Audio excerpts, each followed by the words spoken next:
اسألکم علیہ اجرا۔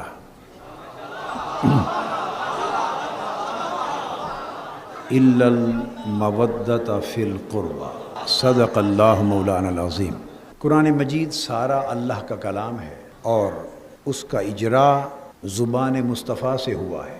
قرآن مجید میں جو کچھ آیا ہے وہ حضور علیہ الصلوۃ والسلام نے ہی اپنی زبان سے فرمایا ہے۔ اللہ کا کلام آپ پر نازل ہوا اور آپ نے اسے اپنی زبان مبارک سے ارشاد فرمایا۔ قرآن کا کوئی لفظ، کوئی آیت، حتیٰ کہ کوئی حرف بھی زبان مصطفیٰ سے صادر ہوئے بغیر ہم تک نہیں پہنچا۔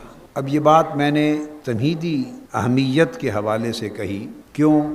اس کی ضرورت آگے ابھی سمجھ میں آ جائے گی۔ لہٰذا جب ہر بات اللہ کا فرمان ہو اور حضور صلی اللہ علیہ وسلم کی زبان اقدس سے ارشاد ہو رہا ہو ہر بات کا، تو الگ سے اس بات کی ضرورت نہیں رہتی کہ اللہ تعالیٰ اپنے حبیب مکرم سے فرمائے کہ یہ بات لوگوں کو بتانے کے لیے فرمائے کہ قل کہہ دے۔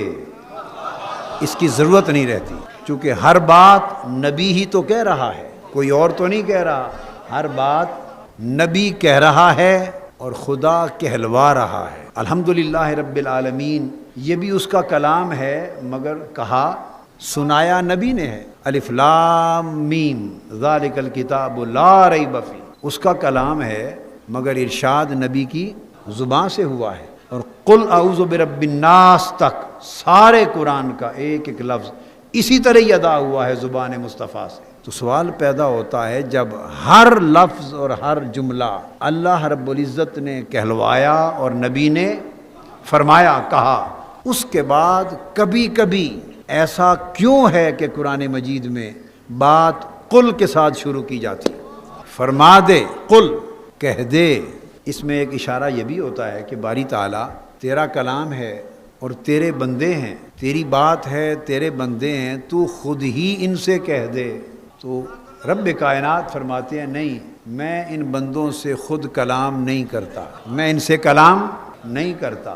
اگر میں کسی سے کلام کروں تو میرے کلام کرنے سے تو وہ پیغمبر ہو جائے گا۔ میں کسی سے کلام نہیں کرتا، میں جب کلام کرتا ہوں تو زبان رسالت سے کلام کرتا، رسول کے واسطے سے کلام کرتا ہوں۔ میں جب اپنے بندوں سے کوئی بات کہنا چاہتا ہوں تو رسول کے واسطے سے، رسول کے وسیلہ سے کہتا ہوں، تاکہ لوگوں کو پتہ چل جائے کہ جب میں خدا ہو کر رسول کے واسطے سے تم سے بات نہیں کرتا تو تم مخلوق ہو کر واسطہ رسول کے بغیر مجھ سے کیسے بات کرتے ہو؟ پھر کبھی کبھی کوئی ایسا مقام، کوئی ایسی بات، کوئی ایسا پیغام آتا ہے جس کی اہمیت اس کے نزدیک بڑی غیر معمولی ہوتی اور وہ چاہتا ہے کہ اسے مزید تاکید کے ساتھ لوگوں تک پہنچایا جائے، مزید تاکید کے ساتھ لوگوں تک پہنچایا جائے کہ شک و شبہ کی گنجائش تو پہلے ہی نہیں، مگر جب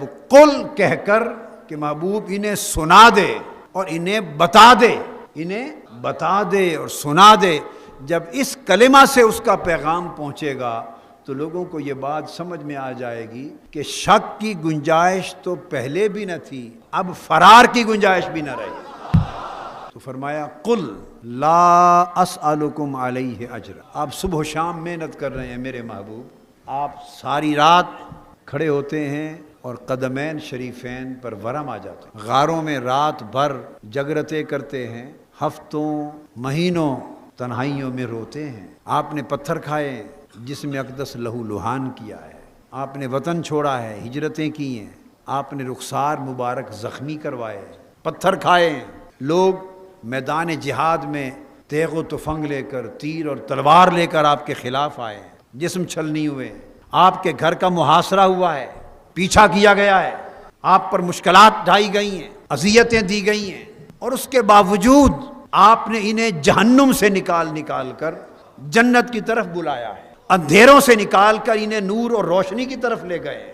ان احسان فراموشوں کو، ان کے مصائب و آلام کے باوجود آپ نے ان پر احسان کرنا ترک نہیں کیا، ان کو حق کا درس دیا ہے، ہدایت کی طرف بلایا ہے، بلائی کی طرف بلایا ہے، محنت کی، لا محالہ جو اتنی غیر معمولی محنت کرے، مشقت اٹھائے، تکلیف اٹھائے، تو ذہنوں میں، انسانی بشری ذہن میں سوال آتا ہے، بھائی ساری شے کے عوض یہ چاہتا کیا ہے؟ اس پوری محنت کے عوض یہ بندہ چاہتا کیا ہے، مانگتا کیا ہے، اس کا معاوضہ کیا لیتا ہے، اجرت کیا لیتا ہے؟ تو دو مقام میں موازنے کے طور پہ دے رہا ہوں۔ ایک مقام پہ فرمایا قل ان کنتم تحبون اللہ فاتبعونی یحببکم اللہ، وہاں بھی فرمایا قل، فرما دیں اگر تم اللہ سے محبت کرتے ہو، اگر تم اللہ کو چاہتے ہو تو میری مطابعت اختیار کرو۔ دو باتیں سمجھانے والا ہوں، اگر اللہ کو چاہتے ہو کیا تو میری مطابعت اختیار کرو۔ یہ بات بڑی واضح ہے کہ رسول کی بارگاہ میں آئے بغیر کسی کو کچھ نہیں ملتا، کوئی اور راستہ نہیں ہے۔ تو فرمایا اگر اللہ سے محبت چاہتے ہو تو میری مطابعت لے لو، پھر اللہ تمہیں اپنی محبت بھی دے گا اور اپنی مغفرت بھی دے گا۔ تو اللہ سے محبت اور مغفرت لینی ہے تو میری مطابعت کہتے ہیں پیروی، اتباع، میری مطابعت اختیار کرو۔ یہ سبق جو دیا، پیغام کس کی بھلائی ہے؟ اس میں کس کی بھلائی ہے؟ تمہیں اللہ کی محبت ملے گی اور تمہیں اللہ کی بارگاہ سے مغفرت ملے گی۔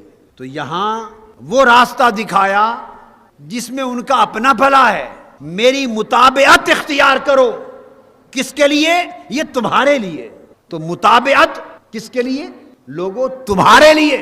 اور دوسری طرف فرمایا قل لا اسألکم علیہ اجرا، یہ جو پوری زندگی میں نے محنت کی اور تمہیں کفر، شرک، ضلالت اور گمراہی کے اندھیروں سے نکالا، تمہارے اندر انسانیت نہ تھی، تمہیں انسان بنایا، تم گمراہ تھے، تمہیں ہدایت یافتہ بنایا، بھٹکے ہوئے تھے، راہ راست کی طرف بلایا۔ تو فرمایا اس ساری محنت کا تم سے میں کوئی اجر نہیں مانگتا، میرا اجر اللہ پر ہے، میرا معاملہ اس کے ساتھ ہے۔ ادھر فرمایا مطابعت اختیار کرو۔ مطابعت کس کے لیے؟ اپنے لیے۔ یہاں فرمایا میری محنت، میری تبلیغ، میری دعوت، میری تبشیر، میرا انذار، میری تگ و دو، میری ساری کاوشیں اور تمہارے لیے میری دعائیں، یہ سب کچھ جو میں نے کیا، اس پر کوئی اجر اپنے لیے نہیں مانگتا۔ الا المودۃ فی القربی، ہاں یہ بات توجہ طلب، یہاں تھا فرمایا قل لا اسألکم، میں نہیں مانگتا اس محنت اور تبلیغ پر کوئی اجر، تو نفی اپنے لیے ہے، مطابعت تھی تمہارے لیے، ہر اجر کی نفی کی جا رہی ہے اپنے لیے، میں کوئی اجر نہیں چاہتا تم سے۔ الا، اب قاعدہ یہ ہے کہ جب الا، مگر آ جائے تو جس جنس اور جس شے کی اس سے پہلے نفی ہو اسی کا بعد میں اس بات ہوتا ہے۔ جیسے فرمایا لا الہ، کوئی معبود نہیں، کوئی عبادت کے لائق نہیں، پھر فرمایا الا اللہ، مگر اللہ، مگر اللہ۔ اب دوبارہ الہ تو نہیں کہا نا، چونکہ پہلے نفی تھی کوئی معبود نہیں، تو جب اس بات اللہ کا ہوا مگر اللہ، تو اس بات اللہ کے معبود ہونے کا ہوا۔ خود بخود جس شے کی پہلے نفی ہو اسی کا بعد میں اس بات ہوتا ہے۔ یہاں فرمایا میں تم سے کوئی اجر نہیں مانگتا، قل لا اسألکم، تم سے میں اپنی محنتوں پر کوئی اجر نہیں مانگتا، تو نفی اپنی طرف سے نہ مانگنے کی ہے کہ میں کوئی اجر نہیں مانگتا۔ الا المودۃ فی القربی، مگر کے بعد جو حکم آئے گا وہ جس طرح کی نفی تھی اسی طرح کا اس بات ہوگا۔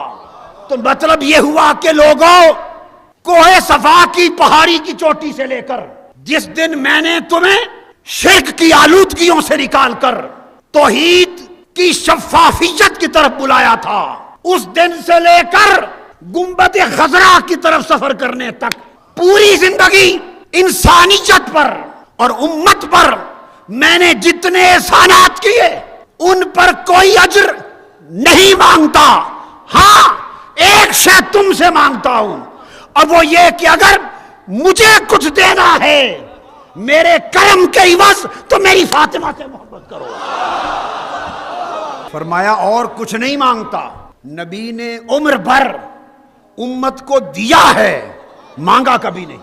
یہ خاص نکتہ ہے، نبی نے عمر پر امت کو دیا ہے، وہ دینے کے لیے آئے تھے، وہ دینے والے ہیں، وہ عطا کرنے والے ہیں۔ نبی نے ہمیشہ دیا ہے، مانگا کچھ نہیں، زندگی میں ایک بار مانگا اور وہ بھی رب کے کہنے پر مانگا۔ قل محبوب فرما دے، اور کچھ نہیں مانگتا سوائے اس کے کہ جو میری قربت والے ہیں ان سے محبت کرو، میری قرابت سے محبت کرو۔ مودت تو فرمایا کہ متابعت تمہارے لیے اور مودت میرے لیے۔